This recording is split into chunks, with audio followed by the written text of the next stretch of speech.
Dans cette vidéo, nous allons évoquer le partage de la valeur ajoutée. Nous avons vu dans une précédente vidéo que la valeur ajoutée d'une entreprise se calculait de la manière suivante. VA égale CA moins CI. La valeur ajoutée est donc égale au chiffre d'affaires de l'entreprise moins les consommations intermédiaires. Cela signifie que l'entreprise ajoute de la valeur aux éléments sur lesquels elle s'est appuyée pour produire. Nous avions pris l'exemple d'un boulanger et nous avions montré qu'il générait une valeur ajoutée de 1600 €. Après avoir justement retranché à son chiffre d'affaires de 2000 €, 400 € de consommation intermédiaire. Le boulanger a donc créé 1600 € de valeur ajoutée. Ce qui va nous intéresser aujourd'hui, ça va être de voir comment la valeur ajoutée qui est créée par les entreprises, elle va être distribuée, partagée dans l'économie. Alors, on peut représenter ce partage de la valeur ajoutée par le schéma que l'on trouve ici. La valeur ajoutée est calculée en faisant le calcul suivant, chiffre d'affaires moins consommation intermédiaire. On obtient la valeur ajoutée. Et cette richesse va être partagée en fait entre trois agents économiques. Ces agents économiques sont tout d'abord les salariés qui reçoivent une rémunération à travers le salaire et les cotisations sociales. Mais nous avons aussi l'État qui perçoit des impôts sur la production. Et le dernier agent économique est l'entreprise qui perçoit ce que les économistes appellent l'excédent brut d'exploitation ou EBE, qui en fait est une façon de mesurer le profit de l'entreprise. Nous voyons donc que les richesses produites dans l'économie, à savoir la valeur ajoutée, est redistribuée à ces trois agents économiques. Intéressons-nous maintenant à ce que devient l'excédent brut d'exploitation. Nous avons dit tout à l'heure que l'excédent brut d'exploitation est une façon de mesurer le profit des entreprises. Cet excédent brut d'exploitation va être destiné à plusieurs usages. Premier usage possible, ça va être pour l'entreprise de rembourser les intérêts qui sont liés à des crédits auxquels elle a souscrit.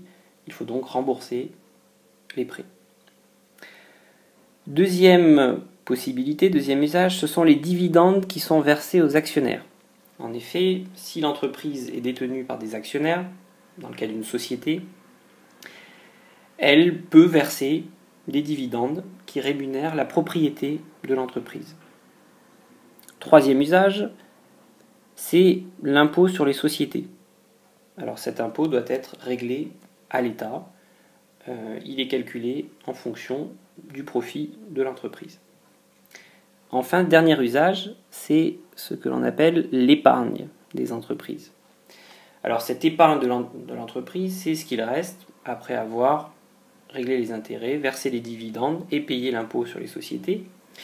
Et elle va avoir un rôle très important dans l'économie puisque elle va permettre soit d'investir, donc c'est-à-dire d'acheter du capital fixe,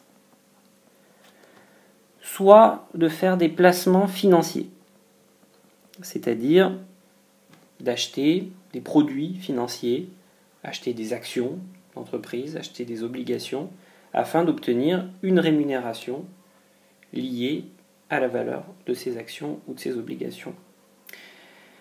On voit donc que l'objectif pour l'entreprise qui veut se développer, ça va être de générer une épargne importante, puisque cette épargne importante peut lui permettre d'investir et donc de développer sa production.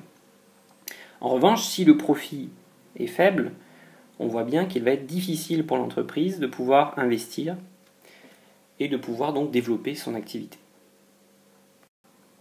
Si l'on résume, on voit donc que la valeur ajoutée peut être assimilée à un gâteau qui est partagé entre différents acteurs, ainsi que nous l'avons vu. Il y a donc les salariés, l'État et les entreprises. Et le partage de cette valeur ajoutée va être très important, puisqu'en fait on peut avoir un partage qui est très inégal. Par exemple, un partage qui peut être en faveur des salariés. Au contraire, un partage qui est en faveur plutôt des entreprises au détriment des salariés, et vice-versa. Selon le partage qui va être fait, il peut y avoir des conséquences très importantes sur l'économie. En effet, imaginons que les salariés aient une part peu importante de la valeur ajoutée. Dans ce cas-là, la consommation a des chances d'être plus faible, et donc les entreprises risquent de moins produire, de moins embaucher d'individus, et donc le chômage risque de se développer. Inversement, si le partage de la valeur ajoutée est défavorable aux entreprises, celles-ci risquent d'avoir moins de profits, risquent donc de moins investir, et donc à terme, il y aura moins d'embauches, le taux de chômage risque lui aussi d'augmenter. On voit donc que la question du partage de la valeur ajoutée est une question tout à fait sensible. Nous allons maintenant voir quel est le partage de la valeur ajoutée qui est fait aujourd'hui. On peut constater sur ce graphique, qui nous présente la part de la valeur ajoutée qui va aux salariés et la part de la valeur ajoutée qui va aux entreprises, que le partage de la valeur ajoutée est variable dans le temps. On constate qu'il y a des phases où le partage est plutôt favorable aux salariés, d'autres moments où il est un peu moins favorable aux salariés et plus favorable aux entreprises.